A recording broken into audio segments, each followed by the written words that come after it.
Hey, welcome back. This is Clay Nelson Life Balance Hour on KZSP AM 1290. You can call in 564-1290 local, or you can go long distance, 866-564-1290, or you can email me like a lot of folks are doing now at clay@mediasb.com, or you can live stream in with me at www.claynelsonlifebalance.com /watch, WATCH, almost forgot. And you can watch us active on the show now. Now, we got some more emails. What do you got over there?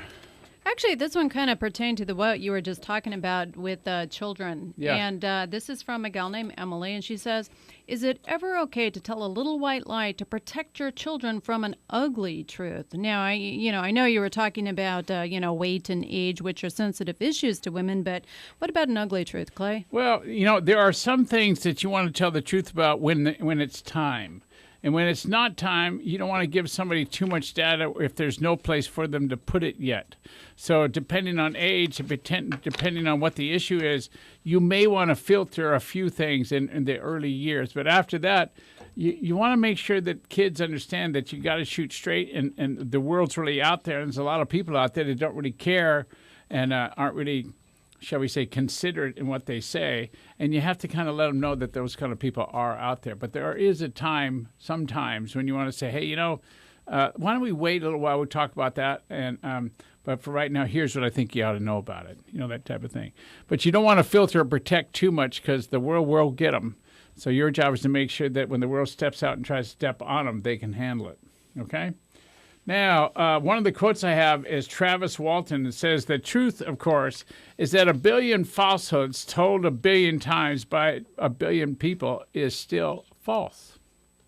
So it doesn't make a difference how many times you tell a falsehood or how many people you tell it to, it's still false. Another one is Edward R. Murrow. Oh, remember Edward? Most truths are so naked that people feel sorry for them and cover them up, at least a little bit. Boy, Edward R. Murrow, talk about somebody telling the truth. I just watched a movie about him last week, and it was phenomenal. About who's the guy that thought? What was the guy's name that did the? Thought everybody was a communist.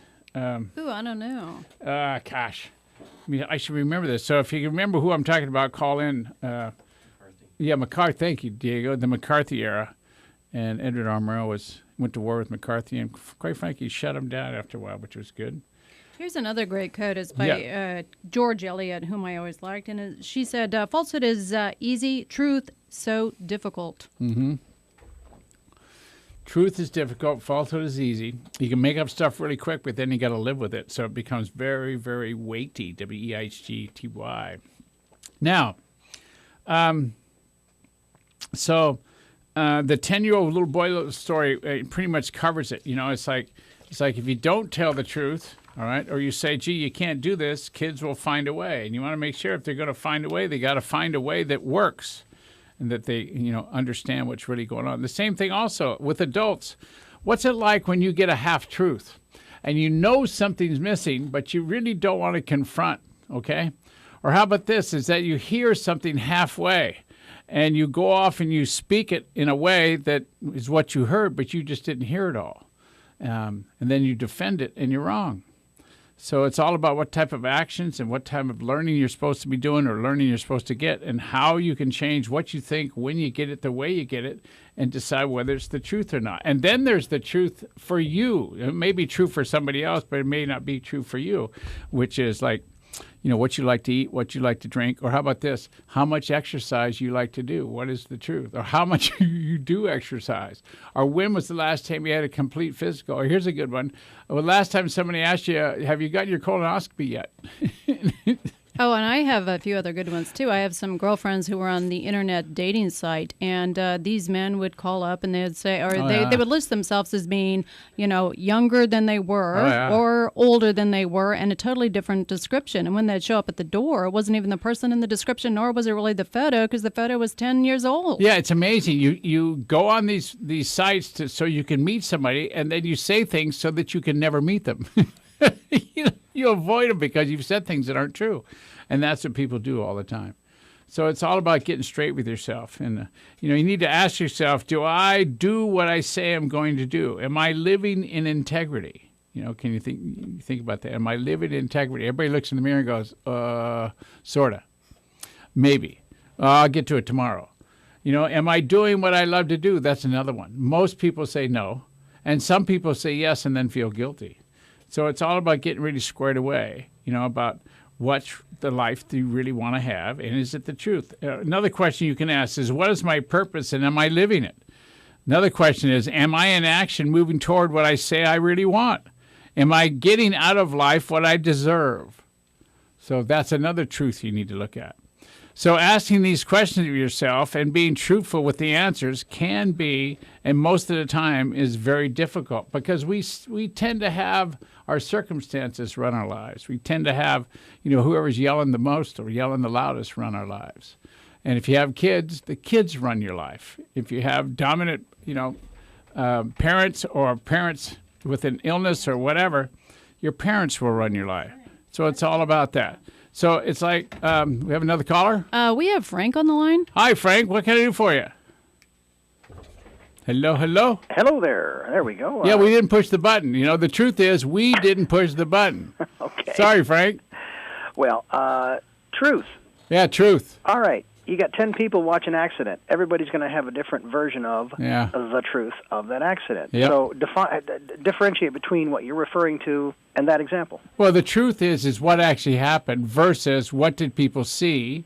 It's like, have you ever been talking to somebody and you didn't like their shirt, so you were, the way you spoke to them or what you heard from them was filtered by the type of shirt they were wearing? No, I've never done that. Okay, how about this? Have you ever been talking to somebody and they reminded you of someone that beat you up when you were 12? Uh-huh. That type of thing? Been there. Oh, yeah. And all of a sudden, everything they say is filtered by that experience in your mind. It's an emotional response. It's an emotional truth because they only look at their emotions. Yeah, absolutely. So the answer to your question is, if you have 10 people looking at the same accident and you get 10 different, what happened is, it's all about, respectfully, the people that are paid to figure this out, to figure out what is actually additive and what did really happen, not did what people make up or feel that happened.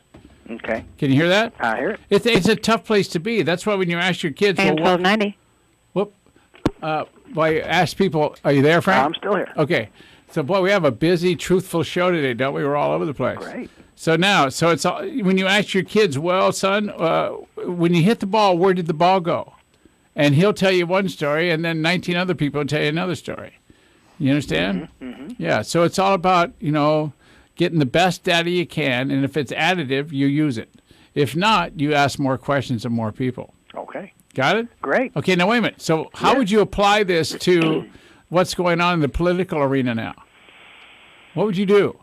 Well, I don't mean to put you on the spot, Frank. You know what? I would have to defer to something that's less tangible, and that would be my own intuition. Yeah. What my gut's telling me. Yeah, what you believe. Because when you're in the voting booth, that you went there, I acknowledge you. That you're really going to vote, I acknowledge you. All right? But when you're actually putting the X in the box or filling in to make it dark enough so the reader can read it, it's you doing what you believe. It is your core belief system. Okay, and most people, when they say, hey, this is what happened, they're saying what they really believe. Okay? Mm-hmm. Okay, Frank, thanks Very for good. calling. Thank you. All right, I've got to go on a break now. I've got another caller on the line, I think, don't we? No, we don't? Okay, so when I get back, we're going to talk about belief system around the truth and what can happen with that, what it'll cost you. So you're listening to Clay Nelson Life Balance Hour. We're talking about the truth, and it is a truthful day. So get on back here and let me rub some more of it on you.